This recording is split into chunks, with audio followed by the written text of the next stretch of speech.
This is a show about facing fear, unlocking courage, and taking action. Courage isn't necessarily a daunting thing. It's going to give you more purpose. It's going to give you more drive. It feels like making a courageous decision is going to get you closer to who you aspire to be. It's knowledge plus faith plus action equals courage. It's not just about doing the work and being like, okay, fuck it, CEO, like just tell everybody this is what we're doing. It is about bringing people in on the journey and having them be a part of it because, you know, the culture is the internal part of the brand. And if the team isn't buying into it and isn't a part of it, it's not gonna last. It's not gonna be there.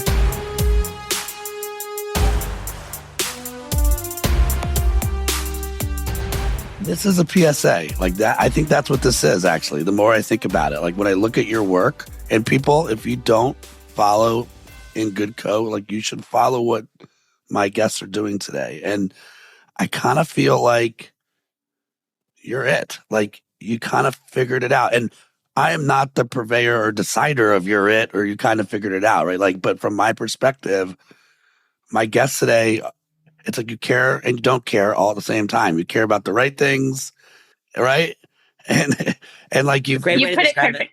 Okay. Yeah. Okay. And by the way, the picture that you sent over, which we will use for the episode, also is like I'm like, are they a rock band? Nailed it. Okay. So maybe just know, like, if this PSA ends, folks, and you shouldn't leave 90 seconds in, hopefully, but just know, like, you please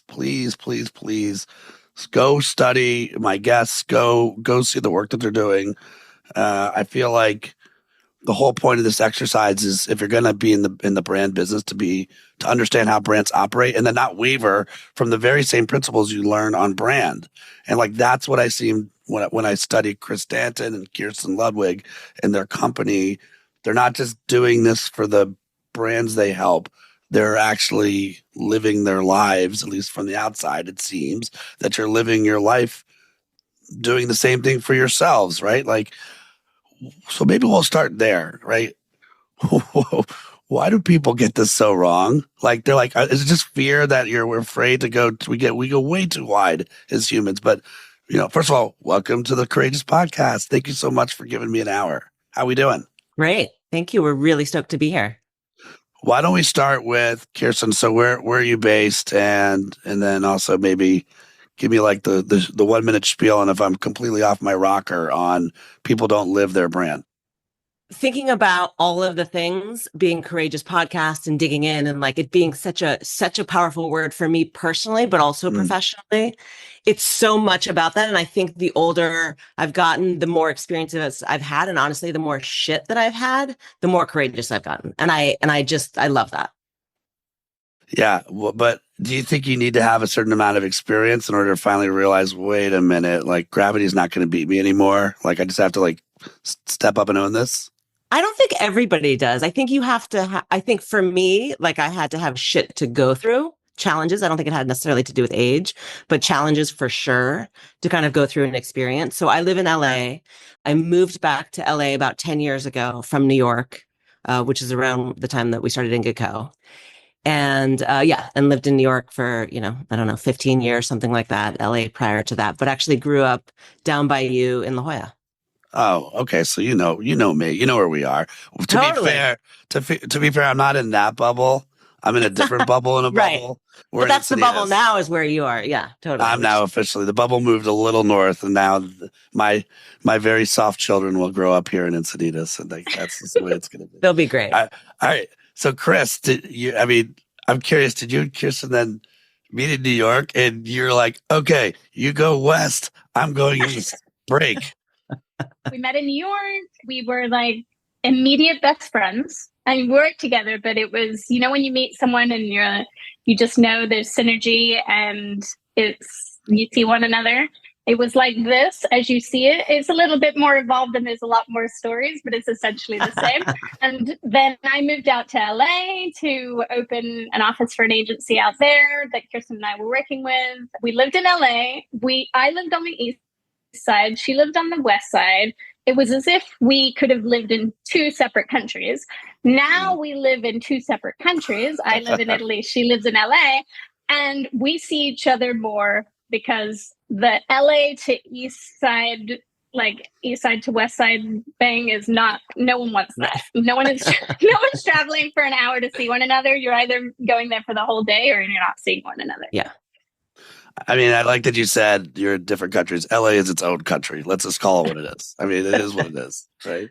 It's two countries. The East Side and the West Side are two different ones. There you go. There's a wall in between. It's more like I wasn't going to say North Korea, South Korea. It's not that, but you know. Hey. I mean, West Side, Best Side. You know. Okay, there we go. Yeah. So we met in New York at this agency. So my background has always been on the brand side. So I've worked for a lot of kind of fashion and retail companies, Anthropologie, Ralph, American Eagle Outfitters, brands like that. And then I moved to the agency side to come on as chief creative officer and reposition this agency, which was a production agency, into a creative. And Chris was the first person I hired. I didn't know her, didn't anything, but there was just something there. When I watch your stuff, I'm like, can I be one of the girls, please? Like, I want to come in on this because it's about detectives and perspective, right? Like, I feel like you're really good detectives. Like, you're good listeners. You're hearing what's not said. You're super curious. But then you're also able to make sense of that, right? You're able to put it in perspective and bring that to the world. That, like, I found myself down this slippery slope as a time-starved human watching more of your stuff going, no, like I need my time back, but you can't not like get +1 by just reading your stuff and listening to the way you guys articulate. So I guess that's really, maybe this is the end of the PSA. I hope the listener seeks you guys out, picks up on the newsletter for sure, which is, I've been like actually, you should tell me how long I've been interacting with it because I don't know. I know you probably know. Do you guys know? I birthed the newsletter that you are reading that you're referring to in January. So it is like a fully formed baby now out in the world. It feels longer, which is I think that's like a great data point, right? Like that's like, it feels longer. It's just like you're constantly not wasting my time or our time, which I know that's important. I appreciate that. You know, so thank you and keep doing it. And where could people, let's just get this annoying part out of the way. And by the way, listener, this is the first time we've all talked. So it's not like I shared 12 questions or said, or I'm going to serve up the newsletter. But where can people go? Just let's get this part out of the way now. Yeah. The newsletter is called Good Thinking. It's on Substack. I'm sure I'll send you it so you can put in the show notes. But would love to have you. We have about, I think like 14, well, definitely over 14,000 followers now. And like really amazing, like I was telling Kirsten yesterday, this newsletter has had a life. It's become its own entity, like its own thing. It's got a life of its own now. People like the CEO of Complex reads it. The board members at Klaviyo read it. You know, we've got some crazy, amazing people who are reading.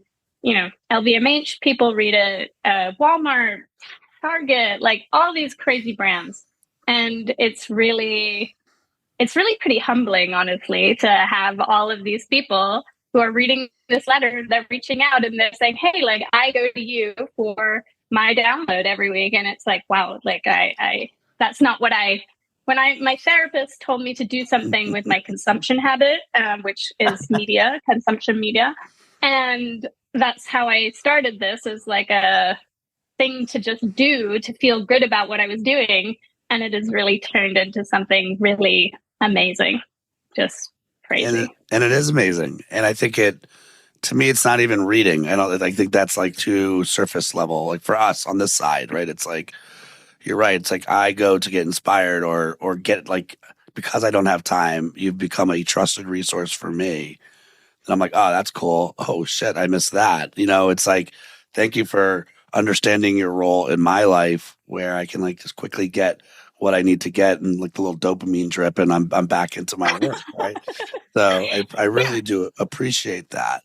I think it's about quality also. It's about holding the bar on quality and let's talk about taste. You know, let's talk about taste today. I'm curious, Kirsten, from your perspective, let's start there. Like, you know, what are the tastes? What's like, oh, I love when I see that and oh, that's a no-no. Like just what are we doing, folks?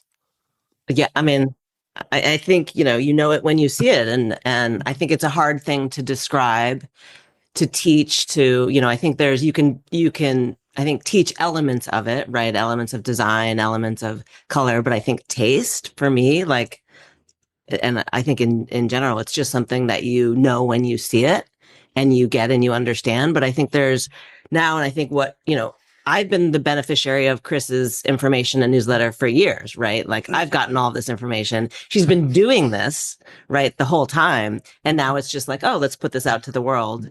And now everybody else gets the benefit, which is amazing. But I think it's about the balance of that, the taste, but also the emotional, like what's really hitting, what's really impacting. So it's like the taste, you've got to like, to me, that's, and we talk a lot about this, like that's table stakes, right? Like it's got to look cool. It's got to be, connected. It's got to be something that kind of cuts through the bullshit and the clutter. We can swear, right? Oh yeah. Hey, what do you All right, editor notes, take that out. No. It's got to cut through. Like I think design is just it has to. And I think what's really interesting, when we started 10 years ago, we really were, for many reasons, but really inspired in the purpose space, and nothing. And at that time, what I was seeing, and I think what was there, was really about like hairy legs and Birkenstock, green. Like that was kind of the version of like anything with purpose kind of had that particular element. It had that. And it's like, no, it can be a yes and. It can be purpose driven. It can be, positive impact. It can be about good people, but it can really be design driven. It can be elevated. It can be cool. It can be aspirational. And I think it's really about kind of the balance of those things.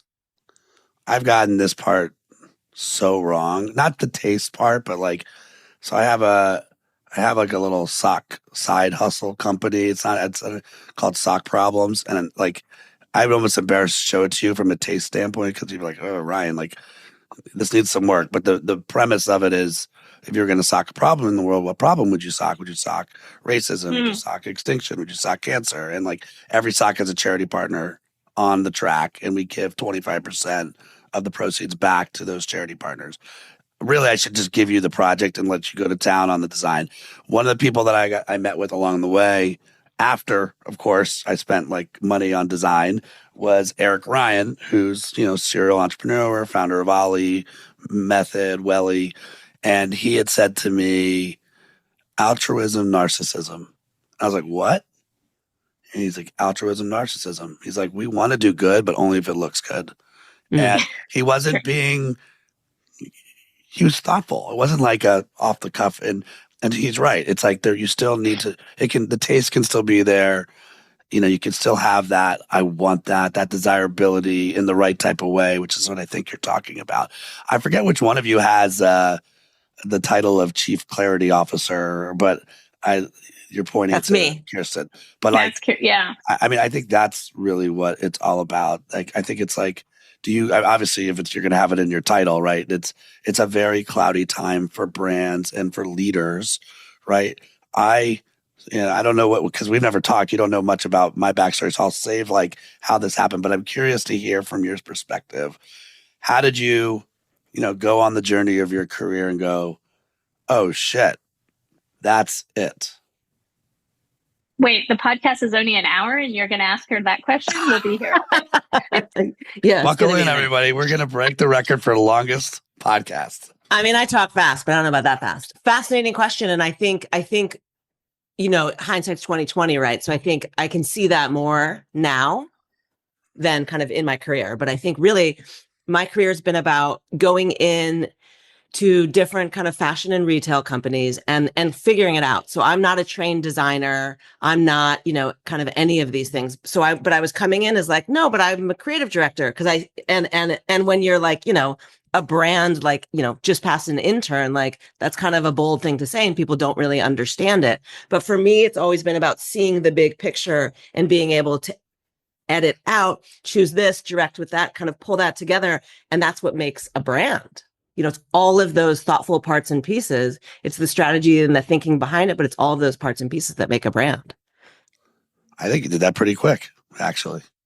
I mean, I can go into the detail, but that's the summary, if you will.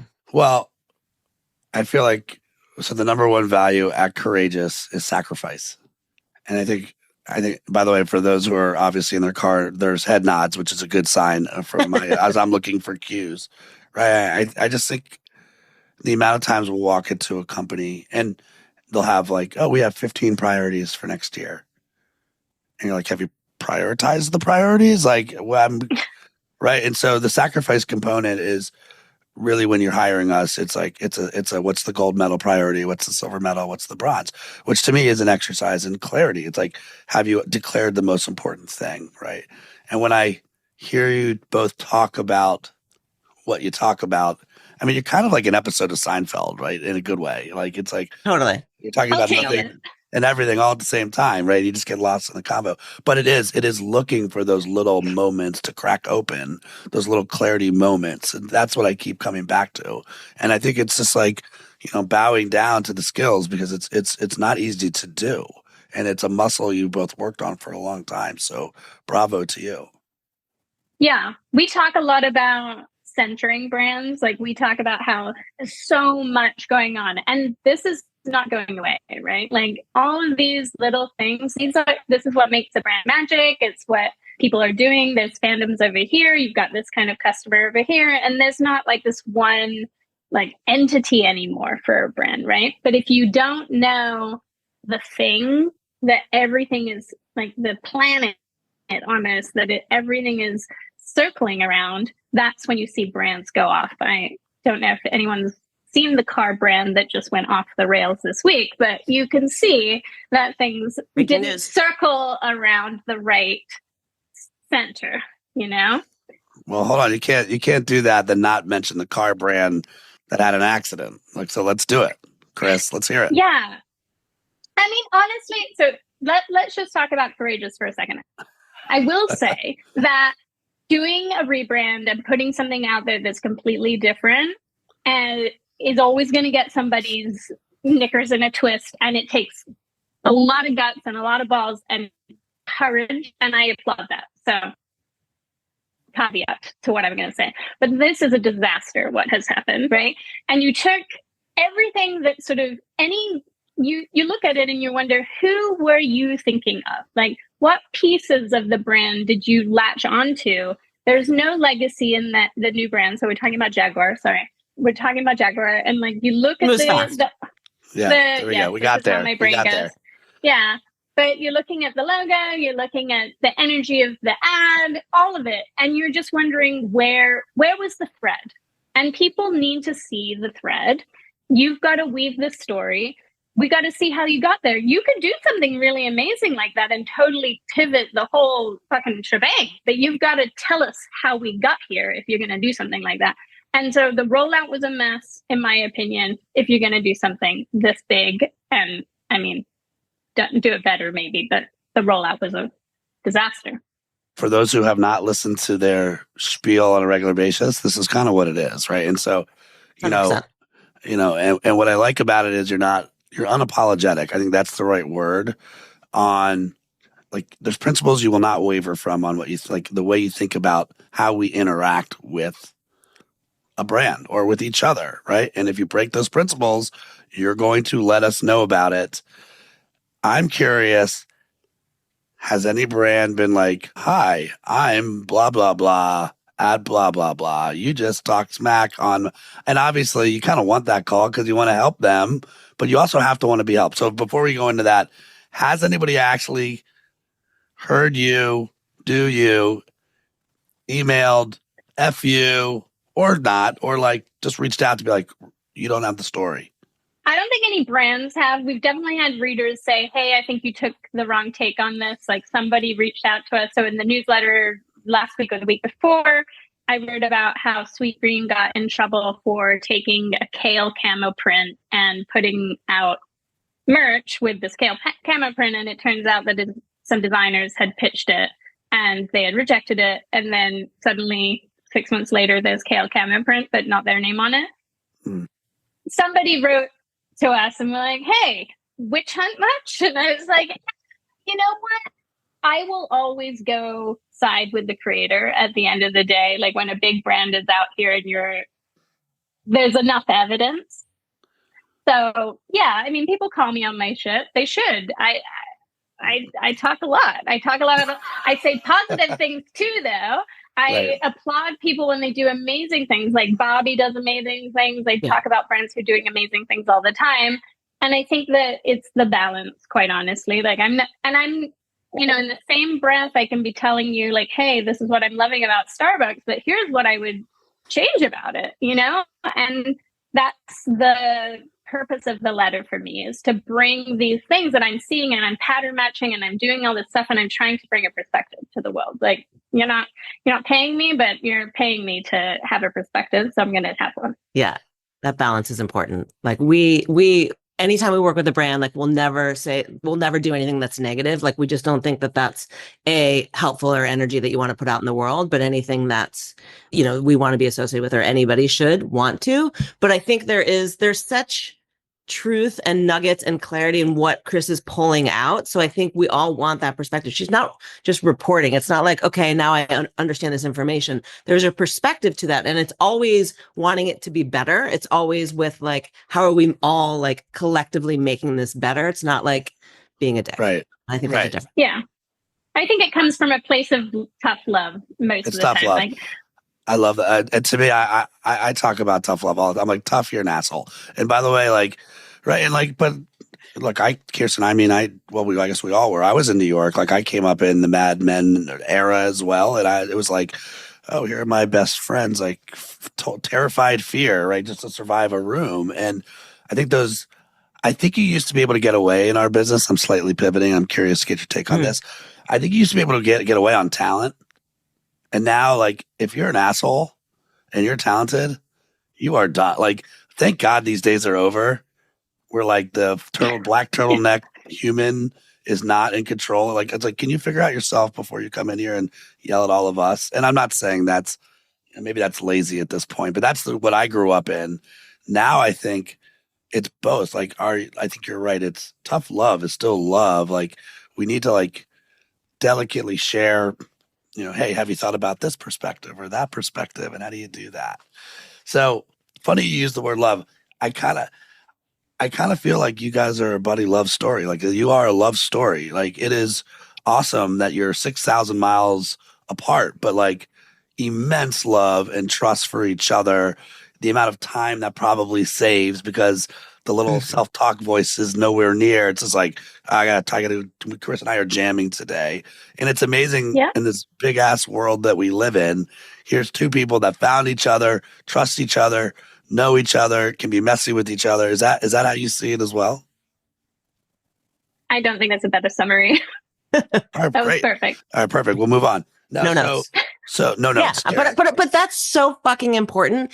And I don't want to do anything else. Like I grew up and I don't know if it's out there anymore because I was in corporate culture. I was always like a bit entrepreneurial in my roles, but I was in corporate culture and that's like, it's rampant. And even when we were the agency side, you would see it and it was rampant for sure. And it existed. And I don't know that it's completely like, non-existent now, but I know that we absolutely make choices. We don't work with assholes. We only want to collectively work with rad people that are really good humans, are amazing at what they do, but that are great people. And, Demanding. We love working with demanding people. So we'll take demanding. You can be no assholes, but if you're demanding, that's fine. And I think it's coming with that perspective. Like if you're saying, hey, you're pushing and these people they've put in the time and the effort and they can deliver it in a way that's kind but also firm. Great. Come. Like, let's play together. That's what we're here for. Do you still, I know every day you step back and audit, right? In some sort of odd capacity, whatever your version of that is. When you step back and audit your work, is there fear and where is it? Ooh. I'll be truthful. I think every letter I send out, there's definite fear. Every single time I hit play, it's like, okay, like I just dropped that nugget into the ocean.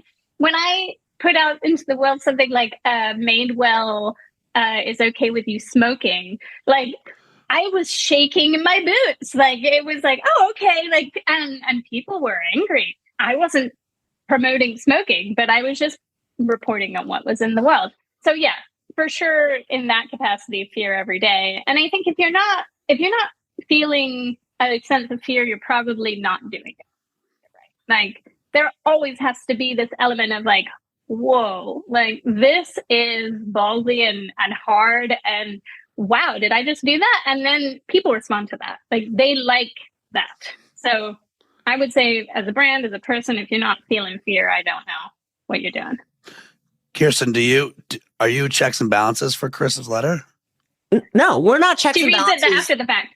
Yeah, we're not checks and balances. And we've created, our company that way. Like, we don't believe in the hierarchy of like, oh yeah, send me your work so I can give you my fucking opinion on this and that. Like, I'll give some thoughts, but like, no way. Like, we've never worked that way. We've never kind of created like that. Do we brainstorm? Do we bounce things off of each other? Absolutely. But the idea that there's just some like person that's like maybe had more experience, but is their opinion any better? That's going to kind of go through and be like, oh, that version, not this version. Like, it's never felt meaningful. Right. Or necessary. Yeah. Yeah. Totally. I'd say, if anything, Kirsten leans in the exact opposite, where she's just in the corner, like, yeah, go. It's like, and I feel that all the time. And I wish that upon everyone. If you have somebody in your life who's doing that, it is, for me, has been really like, has unlocked a lot for me work-wise. Just having someone say, yeah, you got this, keep going, keep having those feelings, keep having those thoughts. Like, I get that every day. So.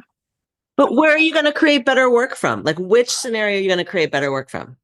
It's just, it's no fucking, it's just no. But not everyone gets that. Not everybody has that privilege. And I would just say, if you're not experiencing that privilege, go and find it from somebody, because it really does amazing things for your work.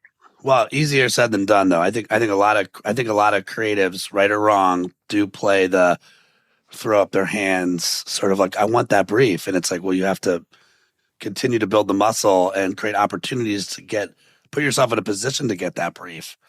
And then next thing you know, okay, you want fear, you want the challenge, you're off and running. Kirsten, I'm curious to hear your answer on fear.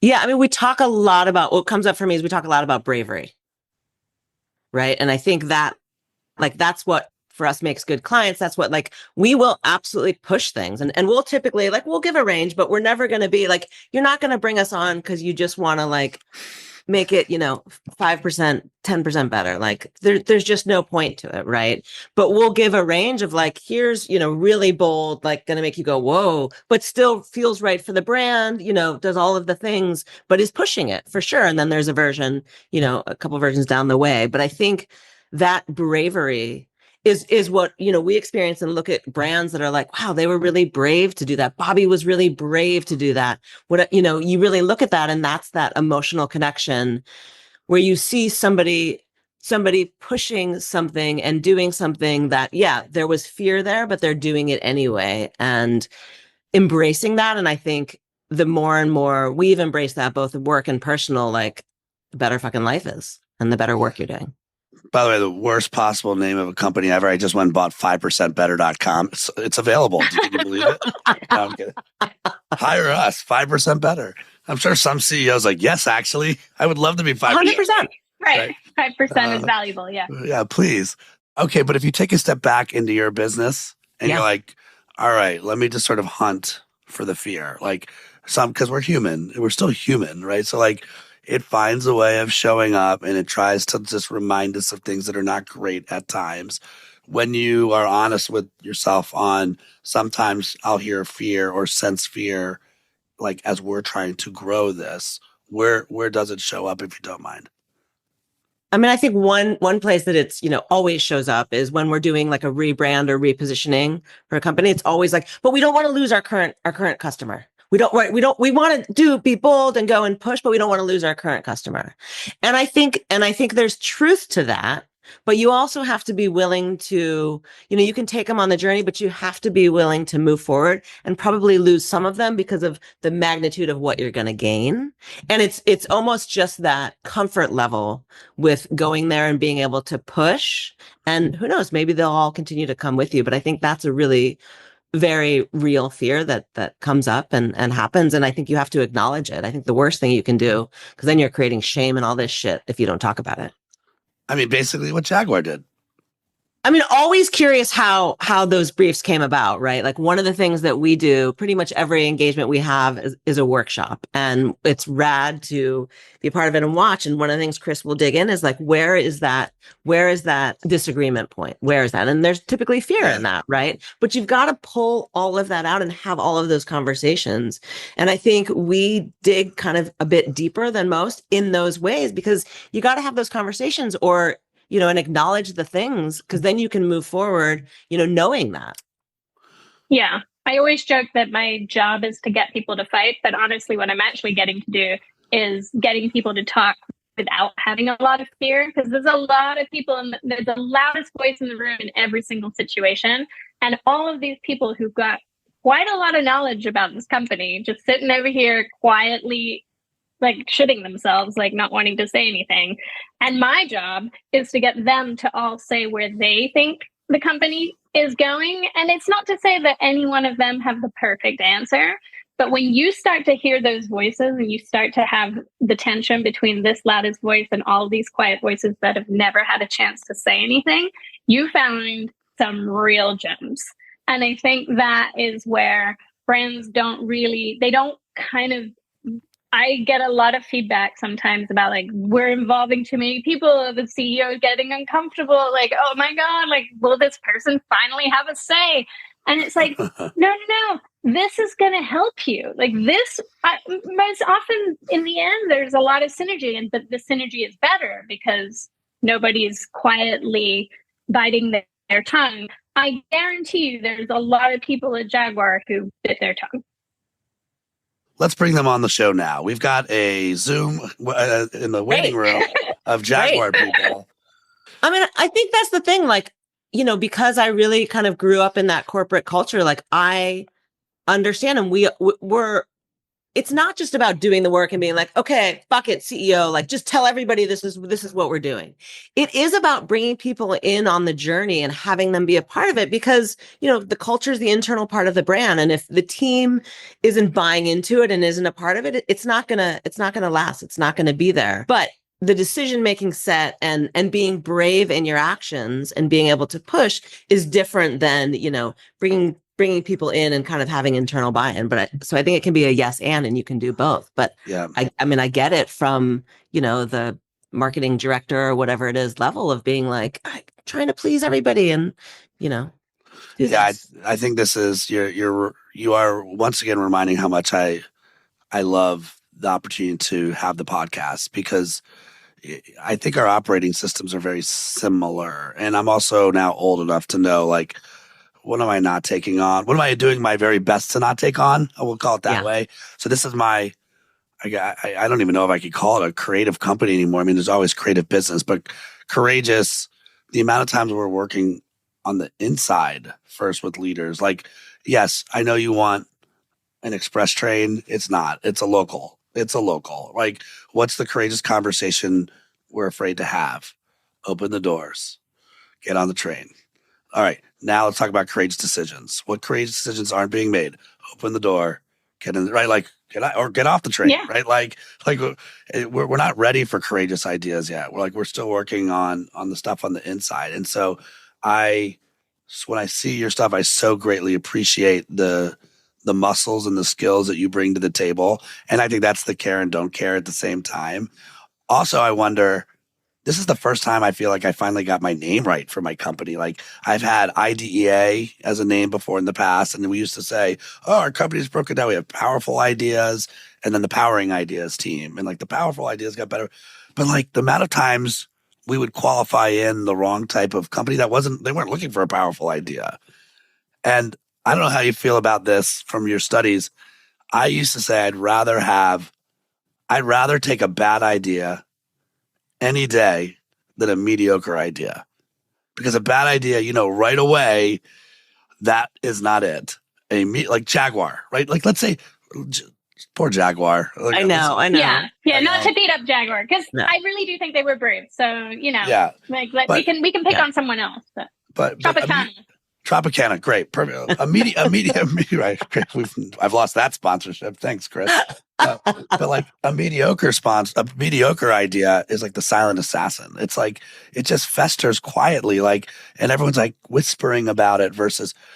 So when you're working with your partners, when they call you, do you give them like, here are our 10 commandments out of the gate. You need to know this about us. If we're going to work together, you need to know we're going to call you out on your shit, or I don't know whatever you're going to do it. Do you have like a commandments list or principles you share with them before you say yes?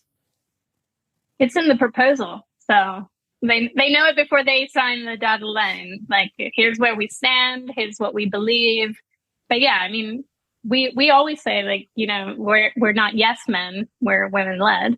But it's, you know, I think people get it. Like, if you meet us, I mean, we don't leave anything off the table, right? Like, you get it here. I mean, if you watch the podcast, like, you get what we are, and we embed ourselves in companies. So typically when we're working deep inside the company. We're sitting next to the CEO, or not literally, but like sitting next to the CMO.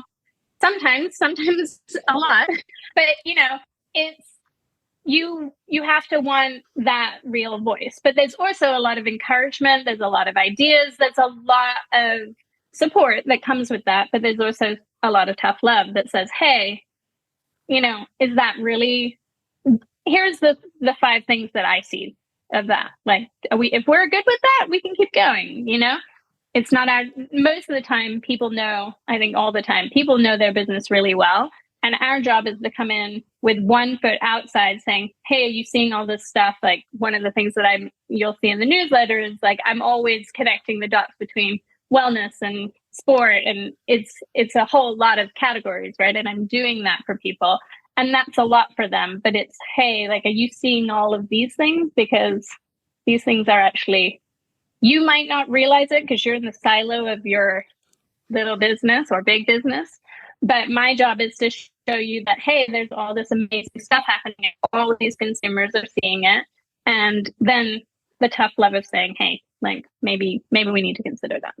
Like, that's kind of the magic sauce, right? We're not kind of a consultancy or an agency that comes in and like executes, okay, here's this brief and here's this. We bring this whole universe, right, of all of these parts and pieces. And have you thought about how you're sitting in this space? Have you thought about how this is going to impact you? And like, that's the real magic. If you want a brand that's going to be around and that's going to be iconic and that's going to be something that people, you know, want to participate in.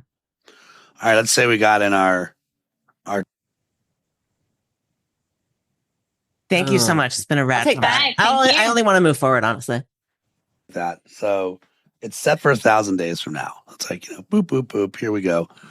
And whoosh, we're off. And so it's 3 years from now ish, right? 1,000 days. Thank you for that math, by the way. Right, I'm here for you guys. Writers, sometimes math is not our, right? And so 3 years from now, I'm married to a mathematician, so he would be unimpressed. I just lost him at the 40-minute mark. He's like, off. Yeah. Unsubscribe, opt out. So talk to me about, in 3 years, what your hopes and dreams are for In Good Co. A little segue, but it'll make sense. Is one of the magical things about this newsletter is people reach out to me all the time, right? And they like really cool people, and I'm having conversations. One of the most amazing things about this is that these people are coming to me with bigger ideas, bigger picture things than I would have ever thought. Like, every single one of them of the last year is like, Chris, you've got to think bigger. You got to go bigger. So now I'm thinking of pitching a show, thinking of, I see it. The dreams are big. I really want to grow this thing, the newsletter, into its own life. I think the In Good Co as a business is fantastic, and we still love to do that. And that is kind of the essence of who we are and why I do all of the things. But this newsletter kind of has a life of its own. I'm excited to kind of take it to the next level, but the level is way higher than I realized even a month ago. Yeah. So we are pitching a show. There are travels around the world. There are experiences that are being created under this umbrella. Like, we get to talk to people like you every day.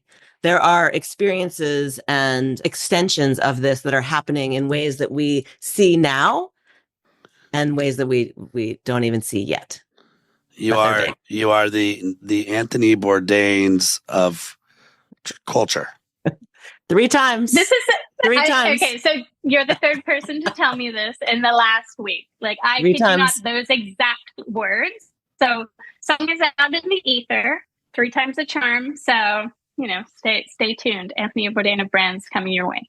I love it. It's the more you try to explain whatever it is that we do, I feel like you're the business that you're in. You kind of have to be a tech business now, which is easy to. Hey, I found your work, and you're halfway around the world, right? And you're a media channel. You're a media company, and like, I think if you don't sense that, then you really are stuck in your bubble, or you're just, unfortunately, you've got too much on your plate on the day job. So I could totally see it. Clearly rooting and cheering you both on the ventures. Thank you. So just to put a pin in the actual question. So 1,000 days from now, around 3 years for the mathematician, right? You'll be sitting watching Netflix, and our faces will be on it. I love that. So that means we're in develop. We pitch it in a year. It's developed in year 2, and finally on Netflix in year 3. Exactly. Manifested Maybe we're into the in a world. second season. Who knows? Like, Yeah. we move quick. So We do move quick. we could be on season 2 by then. Why Netflix? I don't know. Netflix, Apple. I think actually, like, one of the things that I feel about Netflix, I'll be truthful with you, is I think that they've done a good job of having content, but they don't have content for people like me. Like, other than the documentaries, like, I'm there all day for Martha Stewart's documentary and all of those things. But I would love an Anthony Bourdain of Brands on Netflix. And I think there's a lot of that on TikTok with, people talking about brands. But I think there's not people who are going, like, out into the world and showing you what these immersion, like, I want to make these connections for people. When I travel, I'm eating, I'm experiencing, I'm doing all of these crazy things. I want to take you on those journeys.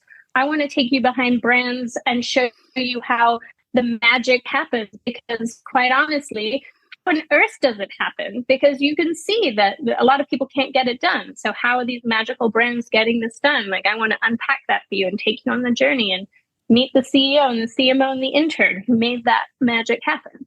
So I think there's a lot of shows that, and I think Netflix is just a place where I think they have a dearth of that kind of content. So, I mean, to me, what I liked is it's the deconstruction. It's like of a meal, right? I mean, that's really what it is, of all the ingredients, and let's crack it open a little bit. And perhaps this is a good time to articulate. I do have, if you ask me back, maybe it's not my fear, but the fear of the vertical of agency. I just feel I do have fear, and I'm now far away from it, but I have fear of, like, I think they have so much fear that it's like the work is becoming too transactional.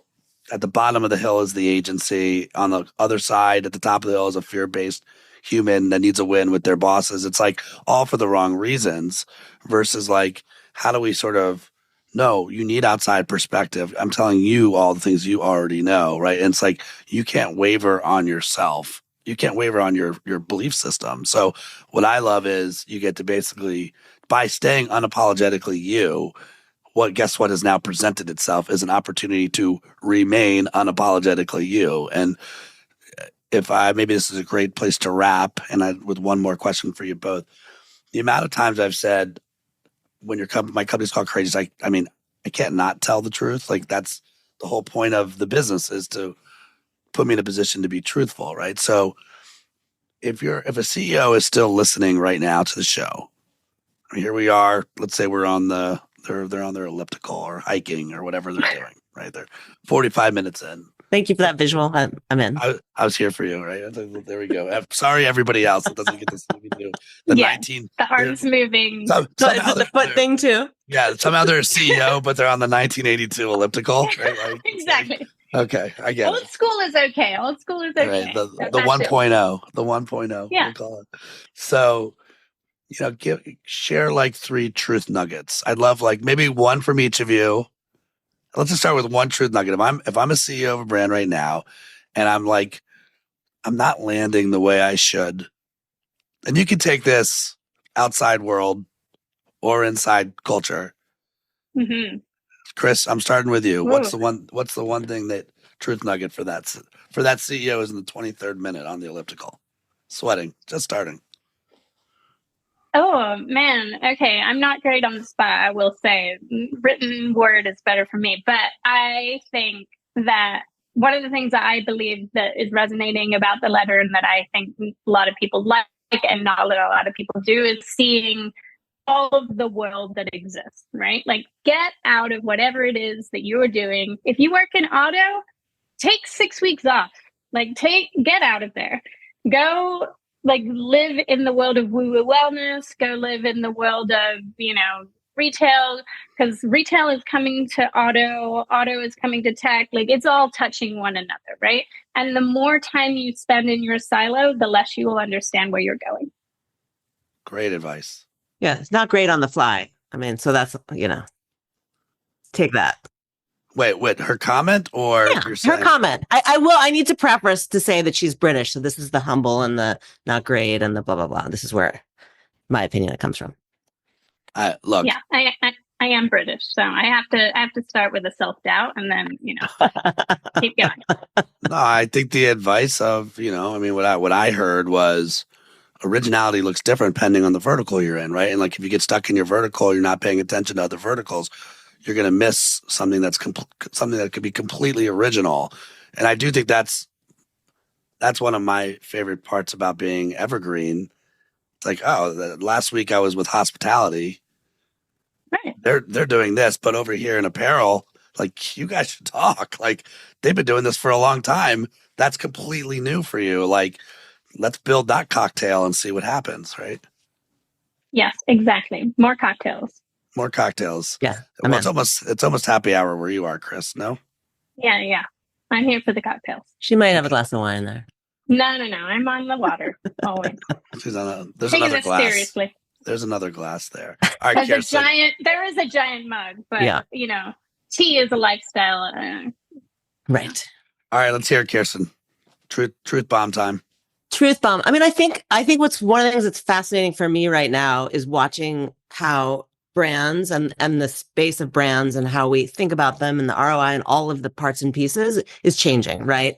So I think Nike's, to me, the best example. Everybody was like, oh, performance marketing, we can finally fucking measure it. Like, we're in. We're going to do this. We're going to bring in, Bain and these big consultancies to like help us measure and kind of do all of these things. And well, Nike tried that, and like just being the biggest example and also an amazing brand, like that didn't work, right? So like they've had complete change within their org that it didn't, work so big. So that's a great example to say it's coming back to brand, and it can be a yes and, but the fact that like we've been leading with this, like everybody wants an ROI, we want to be able to measure this, we want to be able to do this. It needs to be a yes and let's do these things. But if you don't have a brand that means something, that connects, that's going to cut through, you're not in it for the long haul. Yeah, I wonder. First of all, music to my ears. Like, I don't have a shotgun, but if I did, like, I would go get one. Right? Like, to me, it's the amount of times. Like, I'm not a performance marketer. I'm just not. Like, I'm a preference marketer. Like, I don't even know if I'm a marketer anymore, actually. But I am. I do value brand, and maybe that's what attracted me to your work. It's like. No, like don't pass go on the Monopoly board until you actually have the brand part figured out. So that's music to my ears to hear that a brand like Nike is experimenting. I also wonder, like you said, yes, and it's maybe it's opposite, right? It's like brand first, and it's like and then yeah, like we also have to test. We do have to do these types of things, Totally. right? Awesome advice. So what I heard was get out of your bubble. So for me, that's get out of Encinitas, right? And I heard, hey, above all, like lock in on your brand, get the brand tight, then experiment, then play. Yes, you should perform. Make sure it's performing as well. Anything else that you would share that? Oh, I should have also mentioned blank. I got one.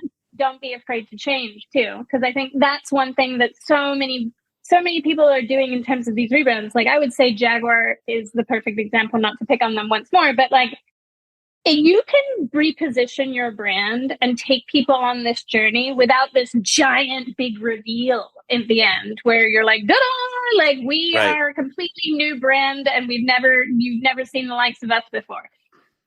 People don't need that anymore. They are able to make and watch you grow, and they are here for it as you're growing. So I would say even big, small brands, like look at Duolingo. Duolingo didn't start out and think to themselves, like, we want a giant owl that's running around on TikTok.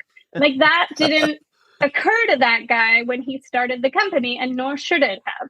But they took it and they ran with it, and then they've evolved it and continue to change it. And they haven't stuck to just that, right? Because then everyone started to get a mascot, and you have to keep evolving and changing. So don't be afraid of the chaos. The chaos is the success, but you can take everyone on your journey with you, and they will be excited to be on that journey with you. Well, I'm not just jumping on the bandwagon, but that's kind of my answer, right? But like, I come at it from a different perspective. Like the amount of times I've been fortunate to run a couple agencies, and it's not like, oh, look at me. It's like, I understand where we are in that ecosystem of decision making, and we were never wide in, right? We were based in San Diego, right? We were a big fish in a small city. Who cared? Like that wasn't important to me. Like, but like our role, like my belief on brand is somehow storytellers have got to they got to move from the end of the conveyor belt, and they need to be closer to the front. And it's like the very words that the CEO is saying consistently. I just got tired of like somebody calling me and be like, can you tell the world we're this at this price? And you're like, okay, you want me to tell the world you're this at this price? Why are you this? You're sliced bread because blah, blah, blah. Why at this price? Well, that's my budget. Okay. Why? Okay. I haven't hung up the phone yet. I'm still here for some reason. Can I come interview the culture? And I think this is where we're aligned. And then they're like, what? Mm-hmm. Can I come interview your truth? Like, and like, I kind of just need a win with my boss. I'm on strike too. Now, when nobody's saying this, right? This is the subtext of reality. And so to your point, I feel like the only way for brands to survive is the story has to come way earlier on the inside. We're leaving all of our number one word of mouth advocates, our employees, to the side. And if they're part of the co-creation process, to your point, not just the smartest person in the room or the most senior person in the room, right? Then all of a sudden you have a chance. And by the way, those checkpoints along the way, you can, as Chris, as you said, like share that with the world on where we are in the process, called wet paint. So I think we're saying the same things. I think the main reason I left advertising as we all once knew it was because I didn't like that I couldn't make the dent I wanted to from that seat anymore. Or I couldn't figure out how to do it from that seat. So, those who listen to the pod know I've basically fired myself in 2017 and then launched Courageous in 2019 with the hopes of rebranding myself to get in with the right decision makers and hold their hand through the treacherous process called change, but through the power of brand and how brand lives and all these. And again, this is why I go back to where we were at the beginning. This is a love story. It's like, I'm trying to build a platform of positivity and possibility. And I know you are too. And when I see your work out there, I want more people to know what you're doing, because you're not afraid to roll up your sleeves and to get in there and to like, all right, yes. However, did you actually ask that person down there who's in culture, by the way, and like living it 24/7? And you're just trying to build trust with those leaders. So a roundabout way, I kind of said the same thing you said, but just coming at it from a different perspective and not leaving anybody off the train behind. Thoughts? I love it. Okay. Fucking yes. I'm here for it. Yeah. Right. I think not leaving anyone off the train is, well, maybe some people should be left off the train, but honestly, if you want to be on the train, like get on the train and the train will be amazing. So I think, yes. You two are amazing. Keep caring and not caring all at the same time. You have a champion friend who's wants to be a groupie, and can we please stay in touch? Kirsten, you ever get down south? I was going to say, I'm going to come down for the holidays. I would love to see you. Yeah, I come down with my kids all the time. All right, done deal. Yes, and again, this is what the podcast is. It's like as simple as this. It's like, if you're listening, hopefully everybody's learned a little something. Go follow my guests. Again, they can go find you at weareingoodco.com and Substack at Good Thinking. Thanks so much for joining, both of you. Appreciate you. So nice to meet you. Thanks for tuning in to this episode of the Courageous Podcast. If you enjoy the show, don't forget to rate and review us on Apple Podcasts so more people can find us. See you again next week.